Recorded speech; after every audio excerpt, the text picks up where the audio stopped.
I'm gonna start heading into the shop. All right, don't work too hard. I won't. Every day you're so sweaty and covered in dust. I promise.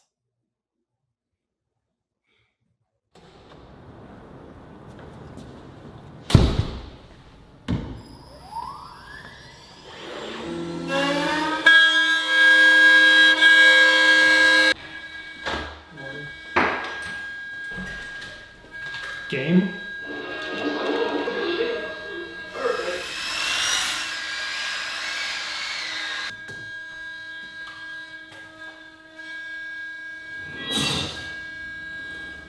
Another episode?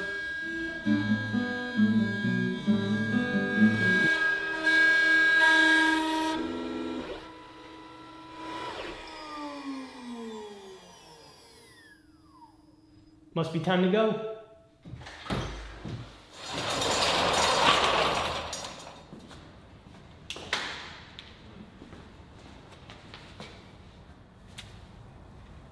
Perfect.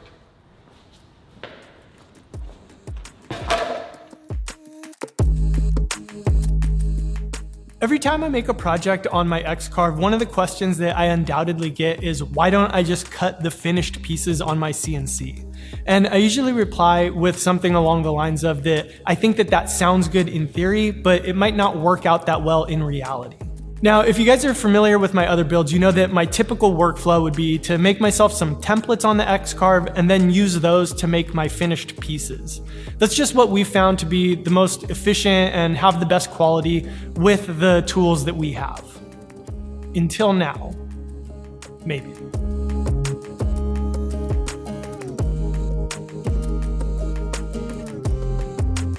So we just got our hands on Inventables' newest machine, the X-Carve Pro. And let me just say, before we go any further, the purpose of this video is not gonna be to sell you an X-Carve Pro or even on the idea of digital fabrication, but rather to explore that question that we always get asked and to try a couple new approaches. So as a guinea pig, what we're gonna try to do is reproduce these dining chair side assemblies. And I think that this is a good candidate for something like this because a dining chair is really something that's pretty standardized dimensionally. So it's a piece that I can design once and maybe I get an order for a few per month and I'm not really redesigning things. I can just go back to whatever workflow I prefer and get the job done quickly. All right, that's enough talking about it. Let's start playing around. What we're gonna do to test it out is answer one of the questions that we always get, which is, why don't we cut more furniture parts, actual furniture parts, on a CNC machine? I still have, I think that this machine's gonna be capable of doing it. I feel like it's very robust, probably gonna be quite a bit quicker than the other X-Carve. But my reservation that I wanna test out is there's still gonna be an element of human error when you go to put everything together. So I think what we're gonna try is to make one version that we're gonna just completely cut all of the pieces on the CNC and then put them together. And then for the other side, we'll make it more of a hybrid way where we'll basically very loosely put the joints together. So it's gonna look like a big chunky blob initially. And then we'll just set it up on the X-Carve Pro for a refining pass to get that final shape. I don't wanna go further than that because I do have my speculations about what's gonna be the best way, but why don't we just do it and then see what we think after the fact. Now, before we do any of this, we'll have to get the X-Carve Pro put together, which actually ended up being quite a bit less daunting than we feared. Honestly, it only took us about 4 hours from start to finish, and that included a bit of filming.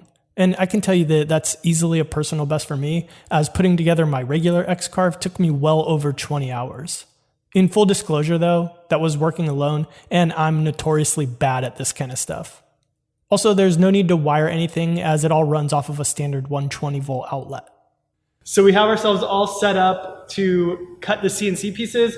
All we've done is milled these pieces and stuck them in there. We got our file all set up on easel. Everything's clamped down. So we'll go ahead and run this. And while we're doing that, we can make the hybrid version that we're going to do. We'll talk about that when we're over there.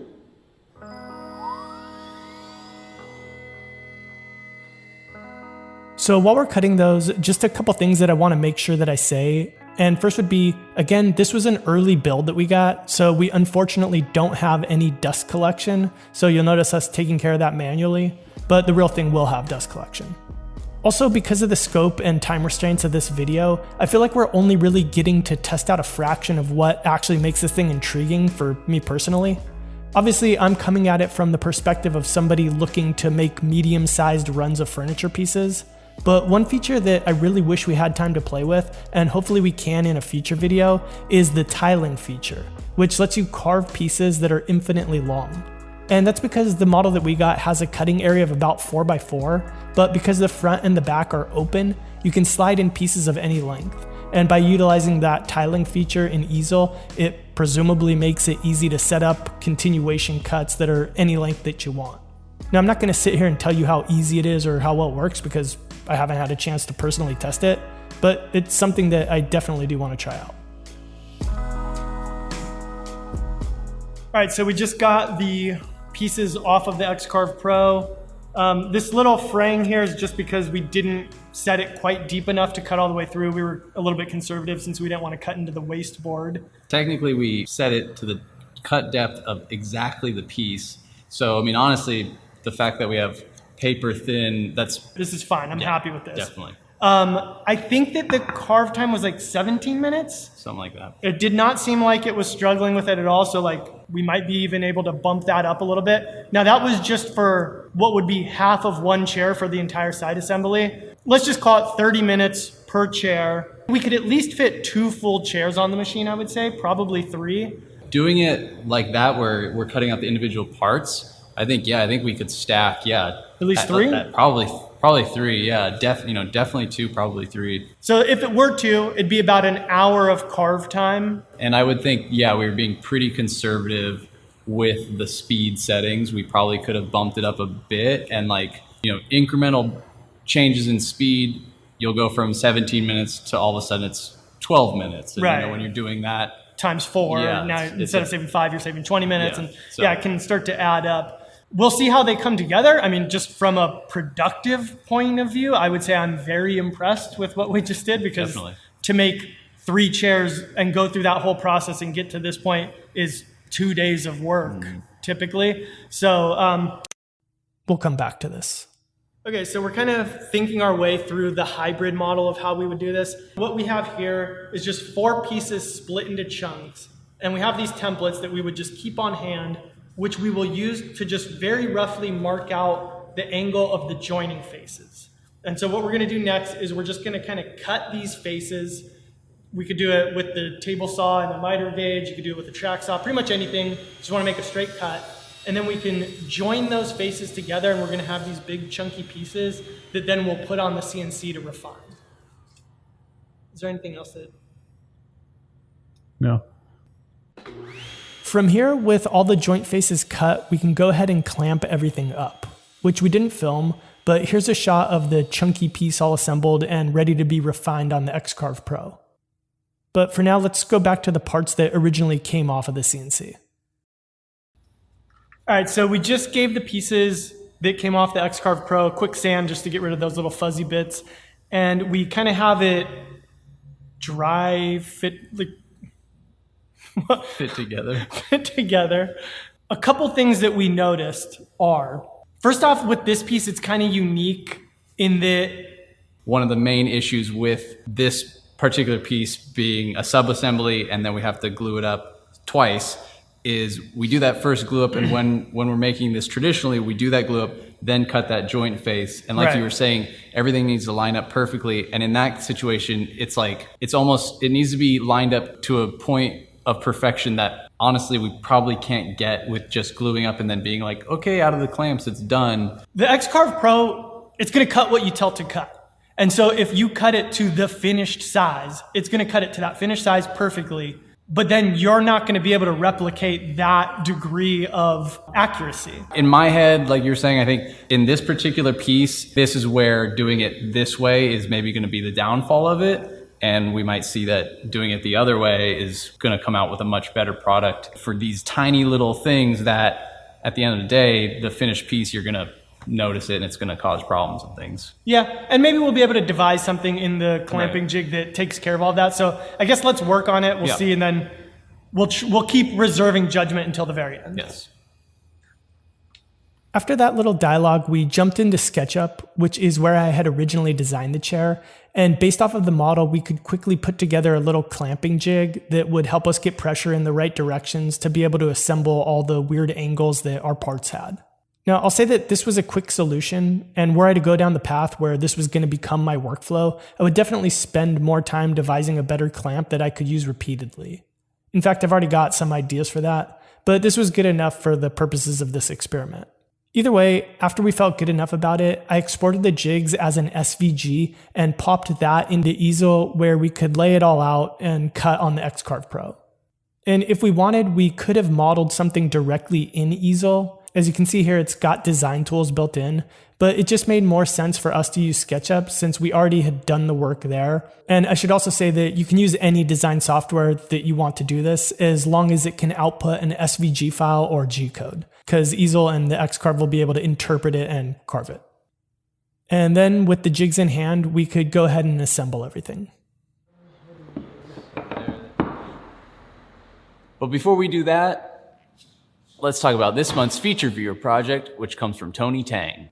Tony made what he's calling the Skyline Lounge out of maple, red oak, and Baltic birch plywood. While making this chair, Tony said he learned a lot by utilizing some new techniques like bent lamination, compound miter angles, and making 55 of the same part. If you want to see some more pictures and read more about this piece, this one's actually for sale, go check out our website, which we'll link to in the description.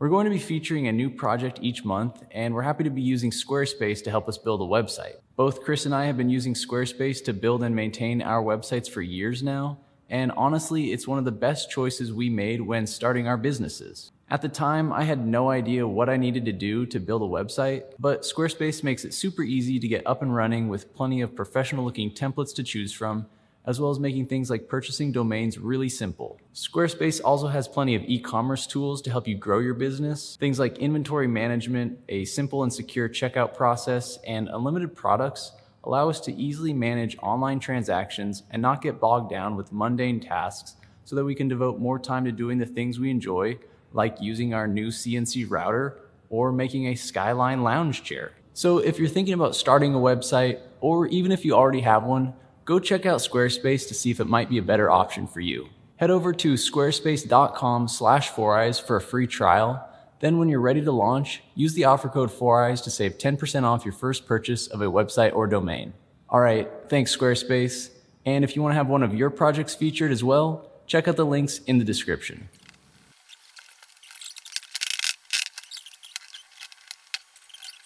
So while those pieces dried, we could get our hybrid version all set up on the X-Carve Pro. And here we imported the entire profile of the chair into easel, positioned the bit where we needed to start the carve, and then just let it run to cut out the entire shape. All right, so we just finished carving the sort of hybrid version, and to not bury the lead, if the whole impetus of this video was, why don't you just cut the finished parts on the CNC? I guess this is why. The end result was better. Yeah, I mean, I think the results from that compared to the other version are far superior. I think across... Yeah, and I think that we could definitely refine either. Like, we already had ideas for better clamping jigs that we could do in the all CNC'd parts version of it. And kind of something that we discussed off camera while we were actually working is it seemed like the time that you actually spend making either comes out pretty similarly. It's just, do you want to spend more time up front on something like the hybrid version where you're spending a little bit more time on the traditional tools to cut joint faces and rough things out into these chunky blocks that you're going to glue together? Or do you want to spend more time after it comes off the CNC where now you're going to have to kind of like fine tune things a little bit more or be more careful when you're clamping? That's another thing. We had to be much more careful with how we applied glue because anywhere that it squeezes out, you're going to have to clean up and it's going to be on a finished piece. Whereas with the oversized parts, you can just slop it on there knowing that it's all going to get cut away after. And even all that being said, let's say that time was equal on both. There was no difference.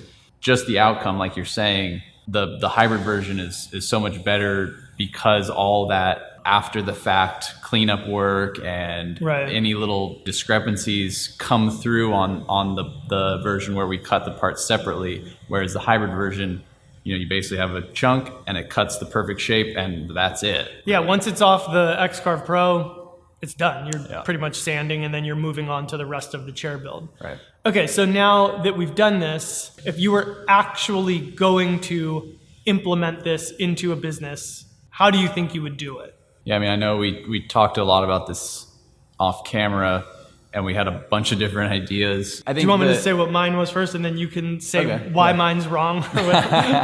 So my idea is what I would do, and I'll cut away to drawings to show this, is I would basically cut the pieces out on the X-Carve Pro, finished in certain areas, but left kind of wide at the transition areas. Then I would make myself a series of sleds that would be fit to my miter slot so that they'd be repeatable. Every time I got an order, I could redo this.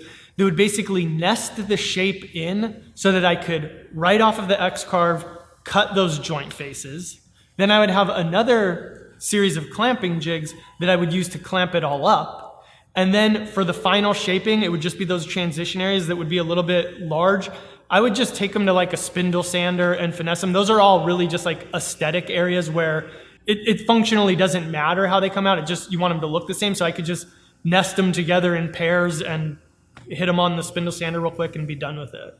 Which is how we essentially do it by hand. We template route almost the entire part, but leave joint areas and curves and things a little fat to finesse. I think that thought process is sound because it's basically like a machine equivalent of how we do it by hand. So you're essentially trading the time that you spend doing template routing and we're having the machine do it. So in theory, you can go do other things. Right. So I think it could be a very plausible way to do it. The only things that I was thinking about was the fact that like, okay, you're shifting a lot of the time to a machine, but then you still have to have that human time of spindle sanding all the joints. There is a little bit of room for error. Yeah, so I guess if your goal was to completely eliminate the human element of it, like there'd be ways to do it. And like, you could definitely do it where you do essentially what I said in the beginning and then a refining pass. Well, and so that was the other theory or idea that we kind of had was to do the hybrid version, but kind of a quicker way to do that would be you get your lumber in, you always use a size of a board, 8 to 10 inches or whatever. You just cut these chunks of wood. You rip a bunch of wood to 5 inches wide, you cut it to a certain length, and then like you're saying, you have jigs for the angled joints. You just batch those out, cut all the joints, then have jigs to glue up all those rectangular parts. And so then you have that hybrid glue up. And once you figure out the process, that would be a much quicker process than what we had to do. Then you throw it on the machine, it cuts the final shape, and you're done. Yeah, I think a lot of what we're talking about kind of comes down to, on one end, you have like the custom furniture maker, and on the other end, you have mass production. And like, we're falling somewhere in the middle. So it's just kind of like, how far do you want to skew to that side? Either way, you start depending on the X-Carve Pro for a workflow like that. It's just like, at what level do you get the most return or the most bang for your buck, or that you take the human element the most out of it? I guess we'll leave it there and we'll wrap it up with some final thoughts. Do we want, so in these final We won't leave it there. Well, no. Okay, first things first, the bottom line. After using the X-Carve Pro on this project, I'm impressed. And I don't think you really have to look any further than the results. The hybrid version that we made, and bear in mind this was experimenting and our first time doing it, so it's something that we should get better at with time, came out great. If I'm putting it up against the standards that I want in terms of what I would deem as acceptable for a piece that I'm selling, this hits the mark, so no concerns there. So that begs the question, who is an X-Carve Pro for? So you guys know that I've had my regular X-Carve for a while now. I've used it on tons of projects, and I've never felt restricted by it. It's great for making templates for my one-off projects and for experimenting with new techniques. So I would say that the X-Carve Pro is more aimed at a person who's looking at this as a tool to make money, a business tool. And if YouTube disappeared tomorrow and I wasn't making videos or creating content anymore, and instead was gonna transition my business into selling furniture, I would 100% try to work my way towards owning and implementing something like an X-Carve Pro. And on top of that, like Chris said, if YouTube were to disappear tomorrow, not only would we work towards owning and implementing an X-Carve Pro, but I also feel like we would work towards implementing it to its fullest potential. In our current situation, efficiency and speed aren't necessarily the most important aspect of our production process, but in a situation where making and selling furniture at a larger scale is the goal, utilizing tools to increase efficiency is paramount. And I honestly think the X-Carve Pro could stand up to those needs. Okay, one last thing. Now, you might be asking yourself, if it's so great, are you gonna start cutting all of your pieces on the CNC? And the answer is no. For as good as I think it is in terms of upping efficiency and potentially quality, it's just not that compelling for videos. And really, our channel's not all about maximizing efficiency for people that are looking to run a furniture business, but rather about experimenting and just learning how to make furniture. But for those of you who still say that we should cut our finished parts on the CNC, well, here's a little sneak peek at what that video might look like.